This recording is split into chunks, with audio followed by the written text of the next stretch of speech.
A graça e a paz do Senhor Jesus Cristo, Deus abençoe a sua vida. Um bom dia a você que está conectado conosco em nossa escola bíblica dominical, nesta manhã gloriosa de domingo.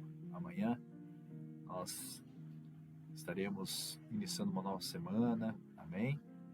E antes de tudo, devemos entregar nossas primícias ao Senhor. E que melhor momento para isso do que estudar a sua palavra, amém? Então, eu convido você, neste momento, a estar conosco estudando o livro de Apocalipse, capítulo 15 e 16. Amém?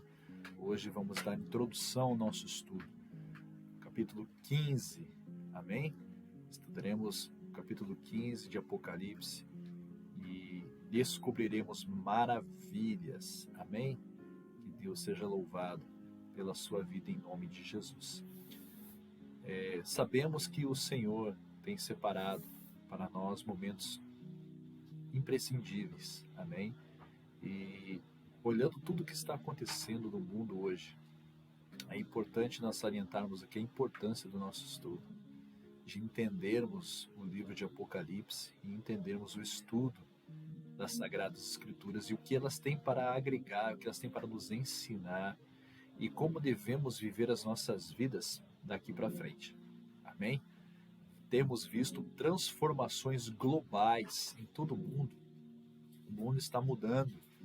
O mundo está caminhando para o seu fim. Amém?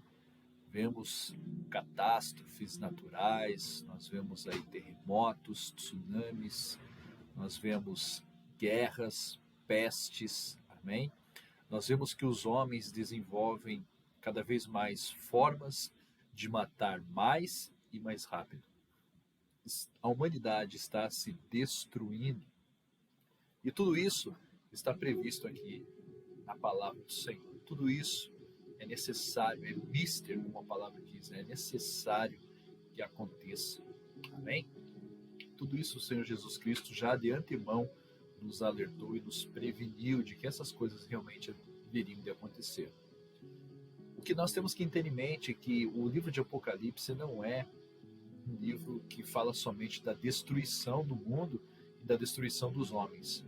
Isso é apenas uma pequena parte, do livro de Apocalipse. O livro de Apocalipse ele foi escrito, inspirado por Deus, ao apóstolo João, para trazer a revelação da vitória do Senhor Jesus Cristo sobre o pecado, sobre a morte, sobre o inferno, sobre os inimigos dele, sobre Satanás, sobre o anticristo, falso profeta e toda aquela turma do mal, será derrotada para sempre pelas mãos do nosso Senhor Jesus Cristo. Você crê que Deus tem separado esse tempo para nós aprendermos a sua palavra? Amém? Então vamos lá, vamos fazer a leitura do capítulo 15 e nós vamos dar início ao nosso estudo aqui. Amém? Essa aula ela vai ser dividida várias partes, O capítulo 15 e o capítulo 16, eles devem ser estudados juntos. Um antecede o capítulo 15, é o prelúdio do capítulo 16. O capítulo 15 ele é a introdução ali do capítulo 16. Na verdade, a Bíblia trata esses dois capítulos como um texto só.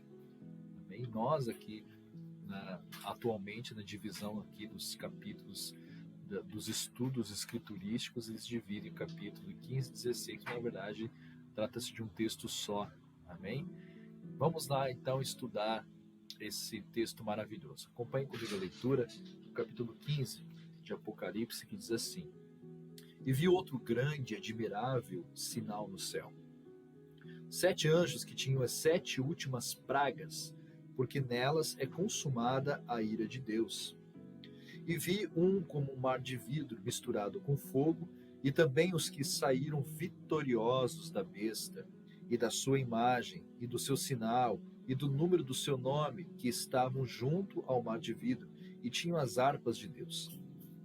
E cantavam o cântico de Moisés, servo de Deus, e o cântico do Cordeiro, dizendo: Grande e maravilhosas são as tuas obras, Senhor, Deus Todo-Poderoso.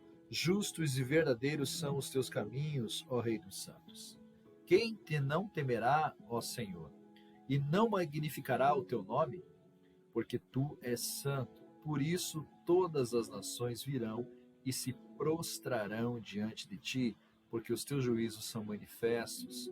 E depois disto olhei, e eis que o templo do tabernáculo do testemunho se abriu do céu, e os 7 anjos que tinham as 7 pragas saíram do templo, vestidos de linho puro e resplandecente, e cingidos com cintos de ouro pelo peito. E um dos 4 animais deu aos 7 anjos 7 salvas de ouro, cheias da ira de Deus, que vive para todo sempre. E o templo encheu-se com a fumaça da glória de Deus e do seu poder, e ninguém podia entrar no templo até que se consumassem as 7 pragas dos 7 anjos. Amém? Pai, obrigado, Senhor, pela tua palavra, te agradecemos e louvamos o teu santo nome. Dá-nos discernimento das coisas e sabedoria, Senhor, para interpretarmos corretamente as tuas sagradas escrituras, para estudarmos a tua palavra com afinco, com mansidão, com alegria, e ter em nosso coração a certeza de que o Senhor está falando poderosamente, para que nos preparemos para os dias que virão. Te agradecemos em nome de Jesus. Amém. Amém? Deus é sábio em todas as coisas e nos deu aqui a direção deste estudo. O capítulo 15, ele é a introdução de um texto maravilhoso, que são aqui os últimos juízos de Deus, as últimas pragas, ou os últimos flagelos que serão derramados sobre toda a terra. Amém? Diferentemente das 7 trombetas, as 7 taças, elas não são os juízos parciais de Deus, mas é o juízo total, a ira, a cólera de Deus sendo derramada de uma maneira total sobre toda a terra. Nós vemos as 7 trombetas atingindo especificamente a terça parte dos homens. Por repetidas vezes, aquela estrela absinto que cai do céu, ela mata 1/3 da vida no planeta. E as águas e todos os outros, as 7 trombetas, que trazem juízos parciais do Senhor, onde 1/3 sempre da terra é atingido, é morto, é destruído. E nós também temos uma divisão ali entre a natureza, onde Deus atinge a natureza e atinge os homens. E nós já vamos estudar isso também. Nós vamos ver algumas analogias aqui que comparam as trombetas, e com as 7 taças. Em que momento que isso se dá? Nós vamos estudar tudo isso. Amém? Então é necessário a gente, muitas vezes, voltar a alguns conceitos, que estudamos lá atrás. Então as 7 taças da ira de Deus, elas também são chamadas de 7 flagelos. Elas estão registradas aqui no capítulo 15 e 16. O capítulo 16, ele dá detalhes de como essas taças, como esses flagelos serão derramados sobre a face de toda a terra. Como não poderia ser diferente se tratando de escatologia, e sempre quando a gente vai estudar escatologia, ou seja, o estudo das últimas coisas, o estudo da revelação dos últimos tempos, existe muita discussão sobre esse relato. Existe muita discussão sobre o capítulo 15 e 16. Então, nós vamos estudar aqui algumas correntes escatológicas, alguns pensamentos escatológicos a respeito desses 2 capítulos. Basicamente, existem 3 interpretações principais sobre esse assunto. A posição menos conhecida é de que as 7 taças da ira de Deus aqui se referem exclusivamente ao período específico da época de João, ou seja, anunciando o castigo e a queda do Império Romano. Essa posição ela é defendida por muitos preteristas, ou seja, aqueles que acreditam que essas coisas do Apocalipse já aconteceram durante a história da igreja, que não é a visão futurista, não é a visão do futuro, mas é a visão de que essas coisas já aconteceram, já estão encerradas. Então, esses são conhecidos como preteristas, que vivem no pretérito, que vivem no passado. Já a posição mais conhecida entre os cristãos, nós temos também uma segunda posição aqui escatológica a respeito desse texto, defende que as 7 taças elas se referem exclusivamente ao período final que antecede a segunda vinda de Cristo. essa é a mais difundida entre os cristãos hoje em dia, né? Quem adota essa posição geralmente entende que tudo isso aqui acontecerá de forma literal na grande tribulação, após um arrebatamento secreto da igreja, ou seja, os pré-tribulacionistas, né? Nós vamos ver aqui quem são os pré-tribulacionistas. Essa aqui é uma visão escatológica que eu estou falando aqui, essa segunda, né? É uma visão escatológica pré-tribulacionista. E que a crer que haverá um arrebatamento secreto da igreja, né? Logo de acordo com a visão pré-tribulacionista, a segunda vinda de Cristo seria uma segunda etapa do seu retorno. E essa posição é comum entre os cristãos que adoram um estilo de leitura futurista do Apocalipse, né? Diferente dos preteristas, eles entendem que essas coisas ainda vão acontecer. Logo, de acordo com a visão pré-tribulacionista, né, eles entendem que o conteúdo do livro ele segue uma ordem cronologicamente sucessiva. A visão pré-tribulacionista é a mais difundida entre os evangélicos, entre os protestantes hoje, né? É importante dizer que para os pré-tribulacionistas, a sexta taça ela trata do livramento de Cristo ao povo de Israel, né? Livramento de Cristo ao povo de Israel e aos cristãos que se converterão na grande tribulação. Então, a corrente pré-tribulacionista crê que aqueles que não forem no arrebatamento para a glória eterna, que ficarem aqui, eles sofrerão os primeiros anos da grande tribulação, morrerão perseguidos, né? Serão brutalmente perseguidos, praticamente erradicados, exterminados da terra. E a sétima taça, na visão pré-tribulacionista, se refere às pragas que serão enviadas literalmente ao mundo inteiro nesse período, né? Então, ou seja, os pré-tribulacionistas entendem que todas as 7 taças serão derramadas durante a grande tribulação. Por último, também tem uma posição escatológica muito importante também, que entende que as 7 taças se referem ao período que compreende desde a primeira vinda de Cristo, seu nascimento, né?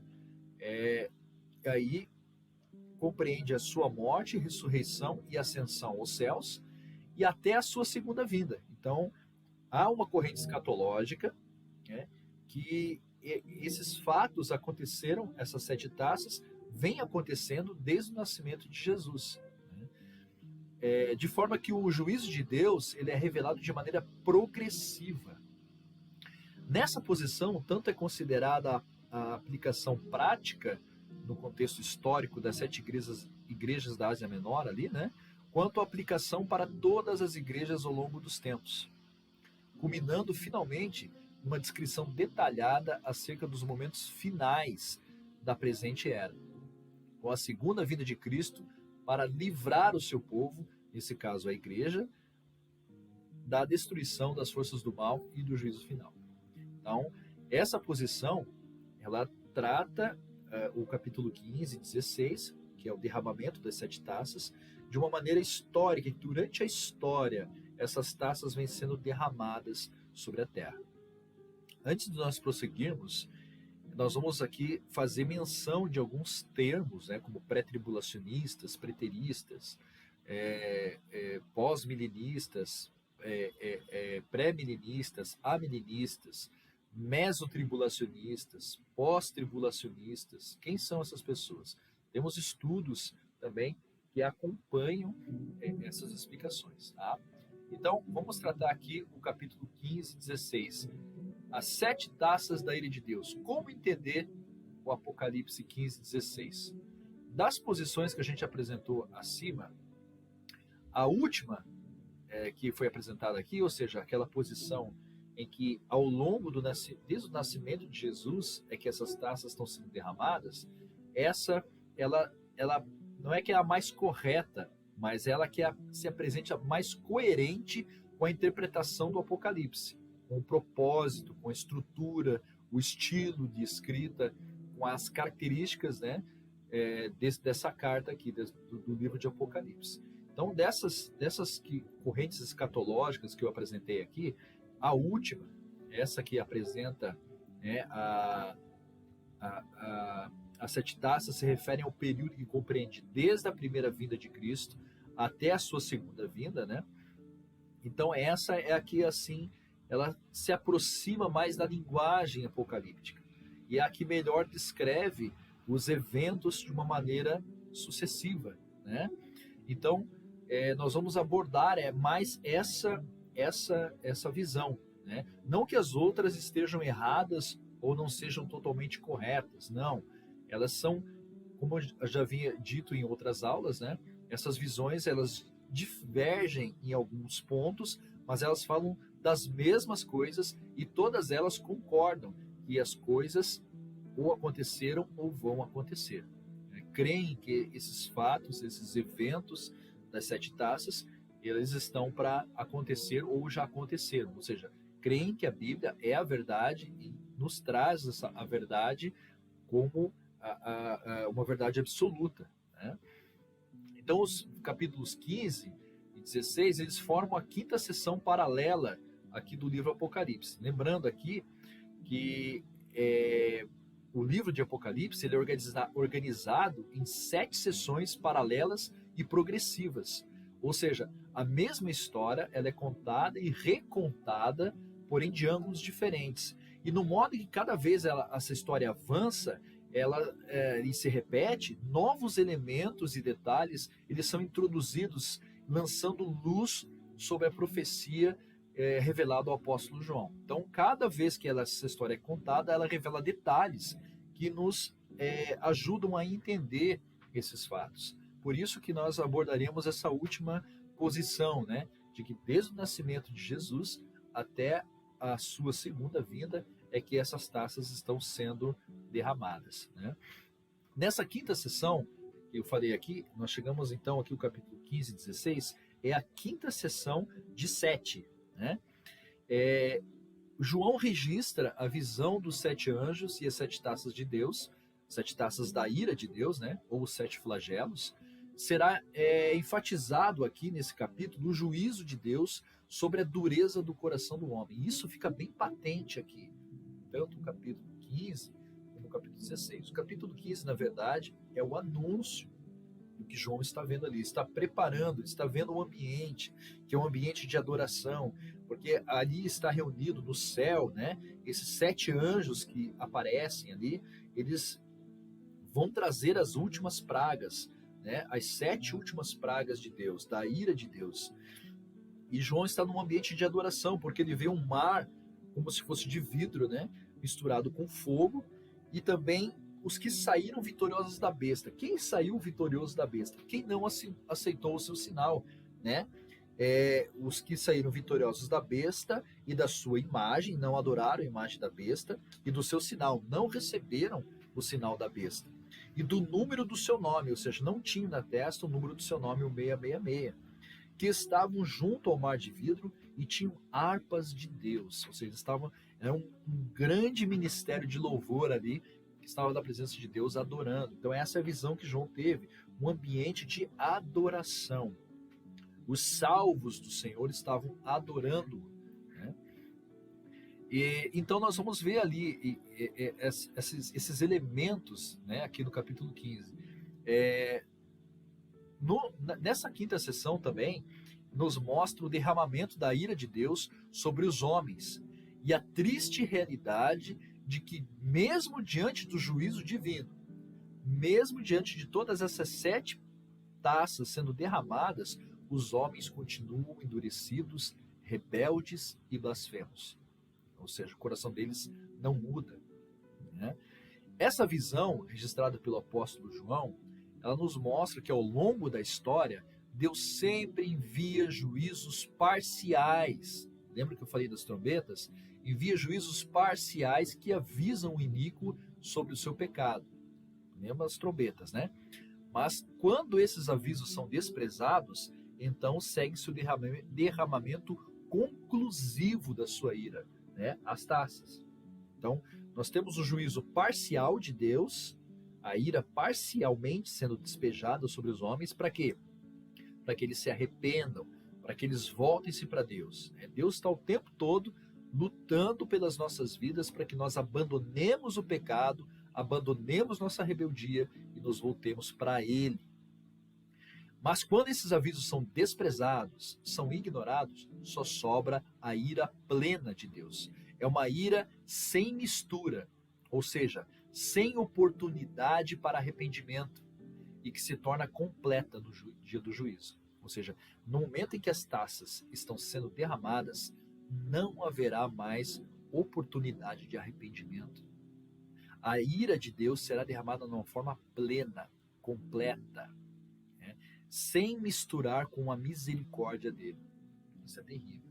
As trombetas anunciam um juízo de Deus, ou seja, quando as pessoas ouviam trombeta, elas sabiam que a guerra se aproximava, que algum perigo se aproximava. Nesse caso, as trombetas avisam da ira de Deus, do ódio santo de Deus pelo pecado, pela rebeldia dos homens. Mas, mesmo assim, os homens não se convertendo, então Deus traz o seu juízo através das taças, de uma forma plena, né? Ou seja, então é uma ira sem mistura, sem oportunidade para arrependimento e que se torna completa no dia do juízo. João começa o capítulo 15 escrevendo sobre a cena inicial do culto, como eu falei, né? Nós temos do versículo 1 até o 4 este culto maravilhoso que está acontecendo ali diante da presença de Deus, do trono de Deus. Quem não te temerá, ó Senhor? Quem não magnificará o teu nome? Porque só tu és santo. Ou seja, quem é que não vai se arrepender vendo todas essas coisas? Quem é que não vai se arrepender vendo toda essa tristeza, essa guerra, essa destruição, essa mortandade? Quem é que não vai se arrepender? Mesmo assim, há homens que não se arrependem. Há seres humanos completamente duros de coração que não irão se arrepender e irão para a perdição eterna. Então, nós vemos no capítulo 15 que, apesar de todo esse culto ao redor do trono de Deus, né, mencionado lá no capítulo 4 e 5, né, então nós vemos aqui que a história está sendo recontada. Isso aqui, essa visão, João já teve lá no capítulo 4 e 5, mas ele está tendo de novo essa visão, agora com elementos novos, com figuras novas, que acrescentam detalhes que não são luz aqui no propósito, né, do juízo de Deus. Por que Deus está fazendo isso? Para que os homens se arrependam. Contudo, mesmo assim, eles não irão se arrepender. João, mais uma vez, completa, né, contempla, na verdade, né, o mar de vidro, né? Lá em Apocalipse 4, 6, nós também temos referência a esse mar de vidro. Vamos dar uma olhadinha aqui em Apocalipse 4, versículo 6. Olha só. Como a história em Apocalipse ela é recontada muitas vezes, né? Olha só. João capítulo 4, versículo 6. E havia diante do trono como mar de vidro, semelhante ao cristal, e no meio do trono, ao redor do trono, e no meio do trono e ao redor do trono, 4 animais cheios de olhos por diante e por detrás. Ali os querubins, né? Figuras, animais que falam são seres viventes, né? Ao redor do trono de Deus. 4 deles, né? Cheio de olhos, coberto de olhos, né? Ou seja, representando que Deus, ali representando a onisciência de Deus, que Deus sabe de todas as coisas, né? Deus conhece tudo. Então nós vemos aqui que esse mar de vidro novamente aparece aqui no capítulo 15, né? Ali no versículo 2. E vi como um mar de vidro, agora misturado com fogo. Ou seja, preste atenção nisso. Dessa vez João está aqui, foi acrescido fogo, né? Mesclado de fogo. Porém, dessa vez aqui, ele forneceu um novo detalhe. Esse mar de vidro que está ali no trono, na base do trono de Deus, ele é mesclado de fogo. O apóstolo viu que os vencedores da besta, da imagem, do número e do seu nome, enquanto os ímpios, né, estão nas turbulentas águas desse mundo, os vencedores estão sob o mar de vidro, descansando na paz da transparência da justiça de Deus, que se revela como fogo para julgar o iníquo. Ou seja, o fogo de Deus, ele está presente agora porque haverá juízo, haverá a condenação, né? Esses vencedores, eles estavam entoando cânticos numa grande adoração a Deus. Apocalipse 15, 3 e 4. E cantavam o cântico de Moisés e o cântico do Cordeiro. Esse cântico de Moisés é uma alusão ao cântico registrado lá no capítulo 15 do livro de Êxodo, que fala sobre a libertação do povo de Israel. Você pode ir lá no capítulo 15 de Êxodo e estudar ali, né? O capítulo fala que Moisés entoa um cântico celebrando ali quando os egípcios são afogados no mar, né? Que Deus dá o livramento. Ele fala diversos elementos ali, né? Ou seja, Deus trazendo juízo ao Egito e salvando Israel. Então ele fala da libertação do povo de Israel do Egito, atravessando o Mar Vermelho. Já o Cântico do Cordeiro é uma referência à obra expiatória de Cristo na cruz, ou seja, seu sofrimento e a sua vitória. Então esse é o Cântico do Cordeiro. O Cordeiro é o Cordeiro sacrificial, o Cordeiro é para ser imolado. Então o Cordeiro foi imolado na cruz, o Filho de Deus é o Cordeiro. Então ele foi imolado e o cântico dele é justamente isso. É a vitória dele sobre a morte, sobre o inferno, sobre o pecado. Então, esse é o cântico do Cordeiro. Esses dois cânticos, junto ali, é o que fazem que, ou seja, o Israel de Deus e a igreja do Senhor Jesus é um povo só. E o que eles estão fazendo ali juntos? Louvando, cultuando, adorando, cantando na presença de Deus. Então, nós vemos aqui o povo unido, né? Já o cântico de Cordeiro, como eu falei, então, é a obra expiatória de Cristo na cruz. Seu sofrimento e principalmente sua vitória. Lembra que eu falei para vocês que o livro de Apocalipse, das revelações, aqui fala principalmente do que? Não somente da destruição dos homens ímpios, dos pecadores, de Satanás, mas fala principalmente da vitória de Jesus sobre todos eles. Isso é maravilhoso. E nós que cremos no Senhor Jesus Cristo, vencemos juntos com Ele. Esses vencedores, então, eles estavam pontuando esse cântico, né? A mensagem aqui é que, tal como os israelitas no Egito, os santos são libertados da opressão desse mundo iníquo. Que haverá uma opressão, e ela está cada vez mais acirrada. Essa opressão sobre os cristãos hoje está crescendo cada vez mais.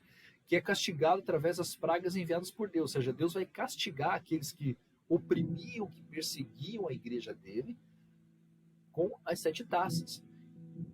Esses vencedores que João viu são todos os salvos que morreram ao longo da história da igreja. Todos eles. Que foram fiéis, que venceram a besta e a marca do seu nome. Isto é, venceram as tentações, as perseguições, as aflições desse mundo e agora estão seguros na presença do Cordeiro. O cântico entoado pelos vencedores é muito importante para a sequência da narrativa bíblica. Note a frase aqui: justos e verdadeiros são os teus caminhos. Justos e verdadeiros são os teus caminhos, né? Ali no versículo 3. Ou seja, isso é como um aviso de que nada do que será registrado por João, a partir daquele momento, será injusto. Os flagelos da ira de Deus, mostrados a João, refletem a sua justiça. São verdadeiros e corretos. Não há nada aqui que Deus está fazendo de forma injusta. O único justo aqui é o Senhor. O versículo 4, ele começa com uma pergunta muito interessante. Quem não temerá e não glorificará o teu nome, Senhor? Como eu tinha dito antes, mesmo eles vendo todo esse ambiente de adoração, né? Quem não vai glorificar o Senhor? Né? Quem é louco o suficiente de ver todas essas coisas acontecendo no mundo hoje, de não estar na igreja ainda? E acredite, meu querido, tem pessoas que estão vendo tudo isso acontecer no mundo e estão demorando para voltar para a igreja. Estão achando que as coisas vão passar e que vão voltar ao normal. Esqueça. Daqui para diante é ladeira abaixo, meu irmão, minha irmã. Esqueça que as coisas vão voltar ao normal. Não vão. Não vão voltar ao normal. O mundo está mudando para pior. Entenda isso. O governo do anticristo está se formando. Nós vemos mudança em 3 esferas que são primordiais para que você preste atenção ao seu redor. E aqui eu estou trazendo nosso estudo já para os nossos dias. E essa aqui é a sabedoria da aula de hoje. Existem 3 esferas em que você deve prestar atenção hoje, e você deve estudar, e você deve aprender, e você deve conhecer, e você deve saber. São 3 elas, 3 áreas. Econômica, a economia que move o mundo hoje. A área geopolítica, os governos, as nações, os países, o relacionamento entre as nações, o relacionamento internacional entre as nações, o globalismo, a questão das potências se unirem, né? Agora nós estamos se formando aqui nações chamada a euroasiática, né? A área euroasiática do mundo. E nós vemos aqui o Ocidente enfraquecido, né? Nós vemos a nação que era conhecida como a nação mais poderosa da Terra, os Estados Unidos, cada vez mais enfraquecida, débil, com um governante fraco, né? Como eu já ouvi a expressão muitas vezes, né? Pusilânime, de ânimo dobre, de ânimo fraco, de moral fraca, ou seja, covarde, né? Tendo atitudes acovardadas. Isso feito de maneira propositalmente. Nós estamos vendo o mecanismo econômico financeiro mundial sendo substituído por outro. Preste atenção nas coisas que estão acontecendo ao seu redor. Não seja um crente vacilão, um crente alheio a todas as coisas. Eu sou cristão, eu não preciso me preocupar com o assunto de política, não preciso me preocupar com o assunto econômico. Isso são coisas dos homens, não são coisas de Deus. Engano seu, meu irmão, porque isso fala diretamente a vida da sua família, a sua vida. Eu estou falando de coisas aqui que vão mexer na sua geladeira, que vão mexer na despensa da sua casa, que vão mexer no psicológico seu e daqueles que você ama. Você está preparado para isso? São 3 esferas, então: econômica, geopolítica. Adivinha qual que é a última, meu querido? Adivinha qual que é a última? Espiritual. Isso mesmo, espiritual. Então você deve aprender como o mundo está acabando. Você deve entender como os sistemas estão se substituindo, estão se destruindo para que outros surjam. Você deve entender a questão espiritual por trás de tudo isso. Você acha que essas nações não têm os seus guias espirituais? Não têm aí os seus mentores espirituais? Claro que tem. É claro que tem. E existe crente que está demorando para voltar para a igreja. Meu querido, minha querida, não demore. Você que está afastado dos caminhos do Senhor, o tempo está sendo abreviado. Em breve, as taças serão despejadas. Por enquanto, estamos ouvindo as trombetas soarem, mas em breve as taças serão despejadas. Continuando nosso estudo aqui. O versículo 4 então começa com: quem não te temerá e não glorificará o teu nome, ó Senhor? Em outras palavras, que existe alguém louco bastante? Em outras palavras, meu irmão, presta atenção nisso aqui. Será que existe alguém louco bastante de, mesmo diante de toda a grandeza de Deus, diante do furor do seu juízo, da sua ira, não lhe render glória? Mais à frente, o capítulo 16 nos responderá. Você vai ver que vai ter homens ainda com um coração muito duro, que não se converterão, que não abandonarão o pecado e serão destruídos por causa dele. João enfatiza que as taças portadas pelos 7 anjos são os últimos 7 flagelos da cólera de Deus, da raiva, do ódio de Deus pelo pecado. Ou seja, com o derramamento dessas taças, consuma-se a ira de Deus sobre o mundo. É o fim. É o fim. Como em todo o livro do Apocalipse, nessa sessão, que é a 5ª ainda, faltam mais 2, há também o uso muito grande de referências a textos do Antigo Testamento. Nós citamos aqui já Êxodo, né? O Cântico de Moisés é citado aqui, então remete lá ao Antigo Testamento, né? As próprias taças se assemelham também algo que aconteceu na história de Moisés, que são as últimas pragas.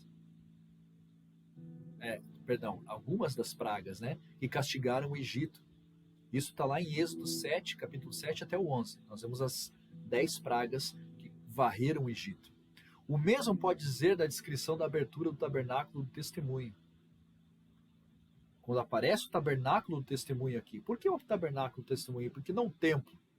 Tabernáculo não é templo. Tabernáculo é aquela tenda que o povo hebreu fez no deserto. Enquanto caminhavam no deserto, eles armavam a tenda do tabernáculo, que era o santuário de Deus, onde guardavam a arca ali com as tábuas da lei, a vara de Arão, o pote com o maná de Deus, estava tudo ali dentro da arca e a arca dentro do tabernáculo.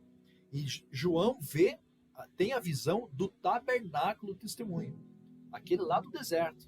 Aqui é uma referência ao santuário que continha a arca de Deus, que guardava no seu interior o testemunho, ou seja, as tábuas da lei. O que Jesus fala para os fariseus lá? Que os fariseus iriam ser julgados pelo testemunho da lei. O testemunho da lei é testemunhar contra eles. Preste atenção nisso. Era o lugar da habitação de Deus com o seu povo. Lá em Êxodo 25, capítulo 25, do 16 ao 28. Depois eu vou dar todas essas referências aqui. Eu vou deixar aqui no descritivo do vídeo a página de onde estou tirando esse estudo aqui, tá? Eu vou citar a referência ali, ok, meus queridos? Então, eu peguei esse estudo porque ele traz exatamente as 3 visões escatológicas principais aqui que são mencionadas. Tá? Então, eu vou passar esse link aqui embaixo, deixar a referência aqui, né, para que você estude esse texto. Tá? O mesmo pode se dizer sobre a descrição do tabernáculo do testemunho, como eu falei aqui no capítulo 15, aqui do versículo 5 ao 8. Ele fala da descrição do tabernáculo. Os anjos saem do tabernáculo. Aqui é uma referência ao santuário que continha a arca, né? Como eu disse para vocês. A abertura do tabernáculo nos mostra que a ira a ser revelada é a ira do próprio Deus.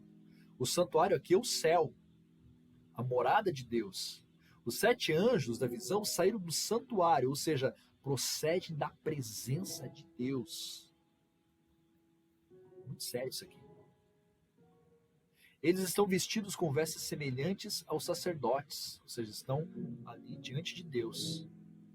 No Antigo Testamento, os sacerdotes ele era uma espécie de intermediários entre Deus e os homens. O sacerdote ele apresentava o homem a Deus. O profeta ele tinha a função de trazer a mensagem de Deus ao povo, mas o sacerdote ele tinha a função de apresentar o povo a Deus e conectar o povo ali a Deus. Preste atenção nisso. Isso significa que esses anjos são representantes da ira do próprio Deus.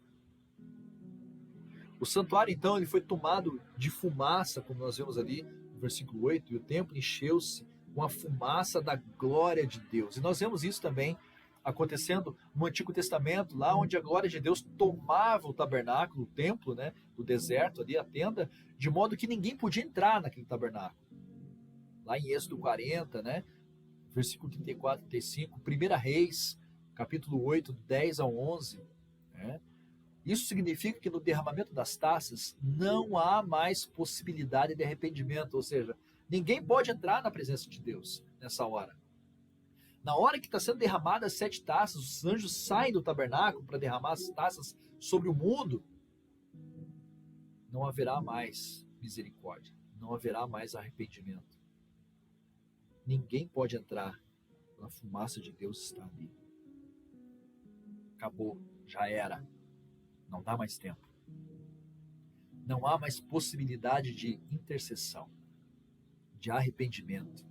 Não há possibilidade de você ter a misericórdia de Deus sobre você. A ira de Deus está sendo manifestada e Ele não irá parar até que os seus propósitos sejam alcançados. Aqui o santuário está bloqueado, ou seja, Deus irado tornou inacessível as suas ternas misericórdias. Por um momento, na eternidade, as misericórdias de Deus não estarão acessíveis. A palavra diz que as misericórdias de Deus não têm fim. Mas a palavra não diz que essas misericórdias não podem ser interrompidas por um breve e curto espaço de tempo. Eu clamo a você, meu querido. Preste atenção na sua vida. Preste atenção como você está vivendo a sua vida. Porque neste momento em que estou falando com você, há tempo de se arrepender.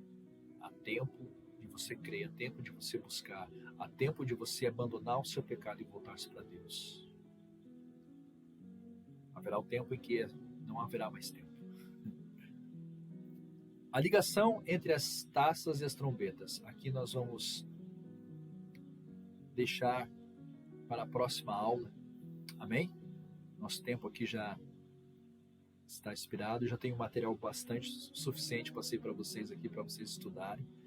Vou deixar aqui o link na descrição do vídeo para que você acesse essa página de onde estou tirando esse estudo. Muito bom, muito bem feito, né? Tem todo aqui quem fez o estudo, quem fez aqui esse maravilhoso estudo, a referência, tudo certinho, para que você estude, meu querido. Há tempo de você estudar ainda. Há tempo. Nós devemos aproveitar, remir o nosso tempo. Amém? Que Deus abençoe a sua vida. Um excelente domingo e até a próxima aula, se assim Deus quiser. Deus abençoe.